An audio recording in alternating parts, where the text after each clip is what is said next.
मुस्लिम देशों का खलीफा बनने के चक्कर में अर्दगान आज की डेट में जो हरकतें कर रहे हैं उसके कारण देश पहले ही $1 के लिए तरस रहा है। टर्की के लोग देश छोड़कर यूरोपियन यूनियन भागने की कोशिश कर रहे हैं।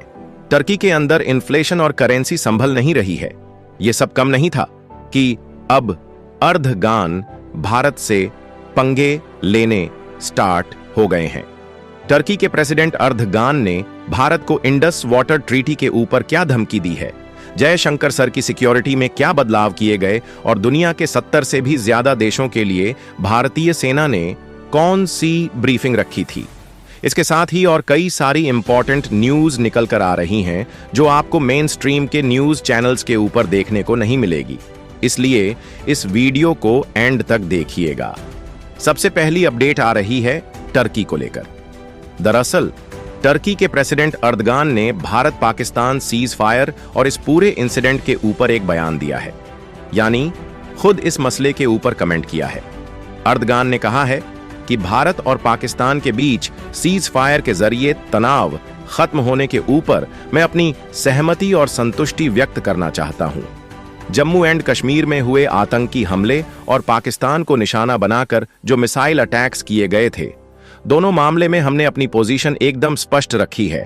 जहां पर एक तरफ हमने अपने भाई पाकिस्तान के लोगों के साथ खुले तौर पर समर्थन व्यक्त किया, वहीं पर दूसरी तरफ हमने टेंशन्स को कम करने के लिए भी काफी सारे एफर्ट्स किए, क्योंकि यह मसला खतरनाक मोड़ ले सकता था। मेरे भाई शहबाज शरीफ जो पाकिस्तान के प्रधानमंत्री हैं, उनके साथ हुई टेलीफोनिक कन्वर्सेशन बहुत ही महत्वपूर्ण थी। मैं एक बार फिर अपने पाकिस्तान के भाइयों को उनके धैर्य, समझदारी और संतुलित व्यवहार के लिए बधाई देना चाहता हूं। इसके आगे अर्दगान ने कहा कि मैं एक फ्रेंडली वार्निंग देते हुए यह कहना चाहता हूं कि आगे किसी भी तरह की उकसाने वाली हरकतें बिल्कुल न की जाए और इस चीज से बचा जाए, यानी अब दोबारा से उकसाया ना जाए। अब अर्दगान ने यहां पर वार्निंग देते हुए भारत का नाम तो नहीं लिया, लेकिन फ्रेंडली वार्निंग देते हुए जो कमेंट किया है यह भारत के लिए ही था, क्योंकि पाकिस्तान का भारत के ऊपर आरोप है कि भारत ने पाकिस्तान को उकसाया था। इसके आगे अर्दगान कहता है, मुझे पूरा विश्वास है कि सीज फायर के बाद जो शांत माहौल बना है, दोनों देशों के बीच ये जो शांति आई है, इससे बाकी प्रॉब्लम्स के रेजोल्यूशन में भी मदद मिलेगी, खासकर दोनों देशों के बीच पानी के मुद्दे का हल निकालने में।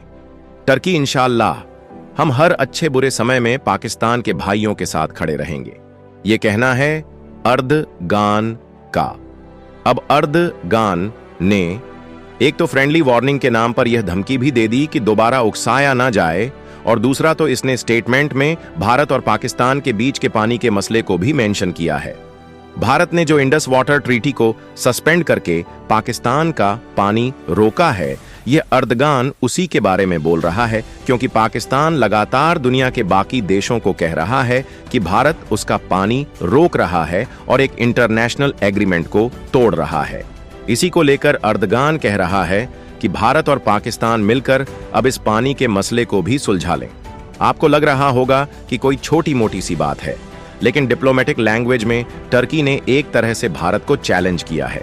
पहले टर्की सिर्फ जम्मू कश्मीर के मसले को मेंशन करके बस इसी में दखल देता था, लेकिन अब टर्की इंडस वाटर ट्रीटी और भारत पाकिस्तान के पानी के मसले के ऊपर भी कमेंट करने लगा है। वो भी खुद ही टर्की का प्रेसिडेंट अर्दगान कर रहा है।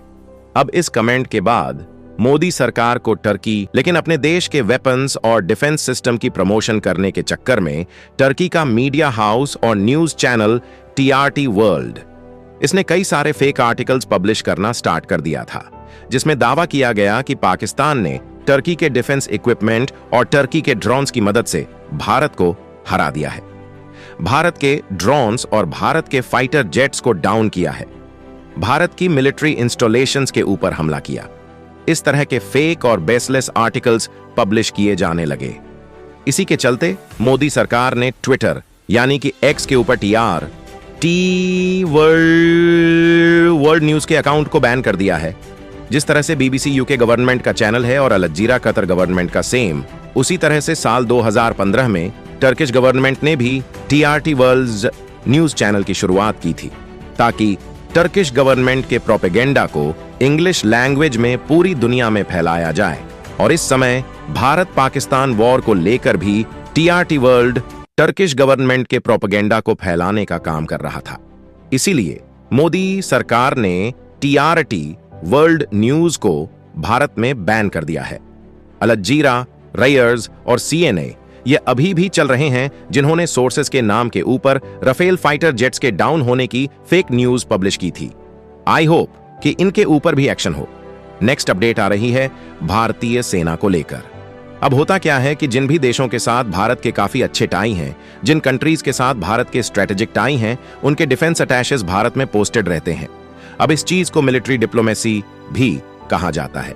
सैन्य लेवल के ऊपर कोऑपरेशन को मजबूत करने के लिए ऐसा किया जाता है। Military exercise, training programme, defence weapons की प्रोक्योरमेंट और कई सारी रिक्वायरमेंट्स होती हैं, जिसकी वजह से दूसरी कंट्रीज में डिफेंस अटैचेस या फिर मिलिट्री ऑफिशियल्स की अपॉइंटमेंट करनी पड़ती है।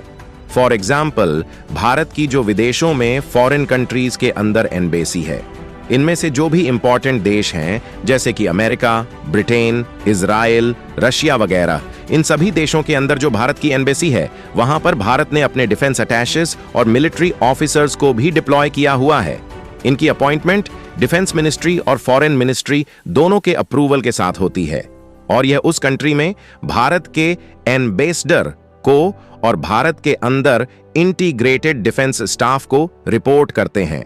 अब इस तरह से भारत के डिफेंस अटैचेस दूसरी कंट्रीज में भेजे गए हैं। सेम उसी तरह से भारत में भी कई सारे देशों के डिफेंस अटैचेस यहां पर पोस्टेड होते हैं।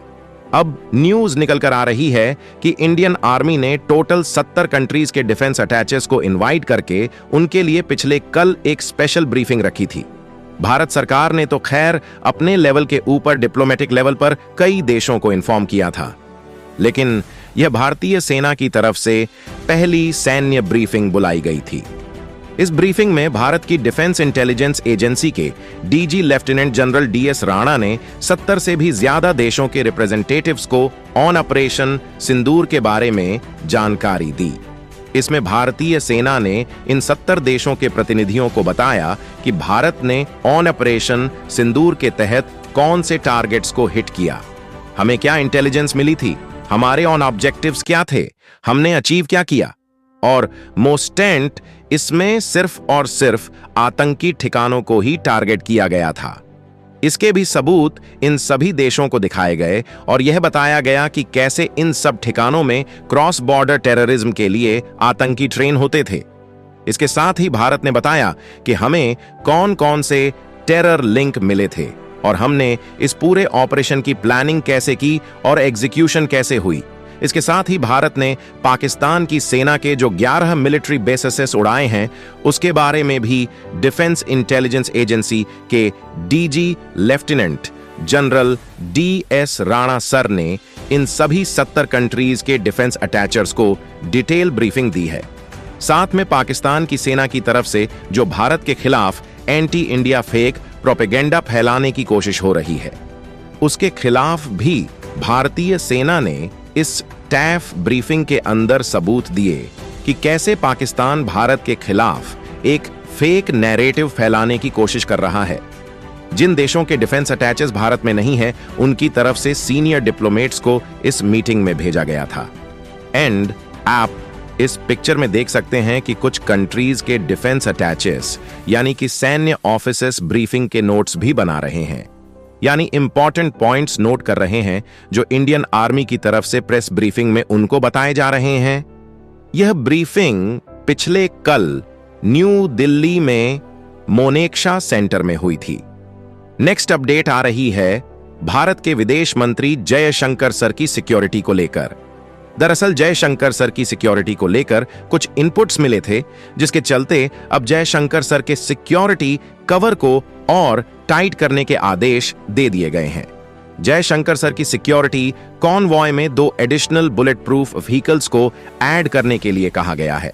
जयशंकर सर का जो दिल्ली का रेजिडेंस है, वहां पर भी 24 घंटे 7 दिन सिक्योरिटी को इंक्रीज करके एक्स्ट्रा लेयर प्रोवाइड करने के आदेश दिए गए हैं। इससे पहले लास्ट टाइम जयशंकर सर का सिक्योरिटी कवर अक्टूबर 2023 में अपग्रेड किया गया था। उस समय इंटेलिजेंस ब्यूरो की थ्रेट असेसमेंट रिपोर्ट के बाद जयशंकर सर को वाई कैटेगरी से अपग्रेड करके जेड कैटेगरी का सिक्योरिटी कवर दिया गया था। इस बार भी भारत पाकिस्तान कॉन्फ्लिक्ट के चलते सिक्योरिटी रिव्यू की गई थी और जयशंकर सर को अब एक्स्ट्रा सिक्योरिटी दी जा रही है। हालांकि जयशंकर सर अभी भी जेड सिक्योरिटी कवर में ही फॉल करेंगे, लेकिन उनके प्रोटोकॉल में एडिशनल बुलेट प्रूफ व्हीकल्स और ट्रूप्स को ऐड किया जाएगा। नेक्स्ट अपडेट आ रही है अफगानिस्तान से। अब क्योंकि चेस की इन्वेंशन भारत में हुई थी, इसलिए सोचा आपके लिए न्यूज इंटरेस्टिंग होगी। दरअसल अफगानिस्तान से न्यूज निकलकर आ रही है कि तालिबान रिजीम की मिनिस्ट्री ऑफ सपोर्ट्स और इस्लामी प्रैक्टिसेस को प्रमोट करने वाली मिनिस्ट्री ने चेस गेम को इस्लाम के अंदर हराम बताते हुए पूरे अफगानिस्तान में ही चेस खेलने के ऊपर बैन लगा दिया है। यानी कि आज के बाद अफगानिस्तान में कोई भी चेस नहीं खेल सकता है। इसके साथ ही अफगानिस्तान चेस फेडरेशन को भी डिसॉल्व कर दिया गया है। तालिबान रिजीम का कहना है कि चेस इस्लाम में हराम है, इसलिए वो इसकी परमिशन नहीं दे सकते हैं और आज के बाद पूरे अफगानिस्तान में कोई भी इंसान चेस की गेम नहीं खेलेगा। हर 24 घंटे के अंदर जियोपॉलिटिक्स में बड़े फिर बदलाव और उलटफेर हो रहे हैं और भारत के लिए नए चैलेंजेस आ रहे हैं। कोई देश अपने फैसले से पलट रहा है तो कोई देश ब्लैकमेलिंग के ऊपर उतर आया है। सभी देश एक दूसरे को नीचे लगाने की कोशिश कर रहे हैं। इन सबके बीच हमारा भारत किसी भी देश से पीछे ना रह जाए, इसके लिए मोदी सरकार लगातार कोशिशें कर रही है। एंड भारत की foreign policy, defence, news, economy और ग्लोबल अफेयर्स का सही एनालिसिस हमारे चैनल इंडियन अफेयर्स का मिशन है और यह मिशन आपके सपोर्ट के बिना अधूरा है। इंडियन अफेयर्स हिंदी के ऊपर हम सभी फैक्ट्स और डाटा बिल्कुल सरल भाषा में एनालाइज करते हैं बिना किसी एजेंडा के। अगर आप चाहते हैं कि इंडियन अफेयर्स का सही और ऑथेंटिक एनालिसिस आप तक लगातार पहुंचे तो इस वीडियो को लाइक करें और हमारे चैनल इंडियन अफेयर्स को सब्सक्राइब करके बेल नोटिफिकेशन ऑन करना मत भूलिए। आपका एक लाइक हमारे चैनल को ग्रो करने में काफी मदद करेगा और एक सब्सक्राइब यह सुनिश्चित करेगा कि आप किसी भी इंपॉर्टेंट अपडेट को मिस ना करें। अगर आपने हमारे चैनल को पहले से सब्सक्राइब किया है तो दिल से धन्यवाद।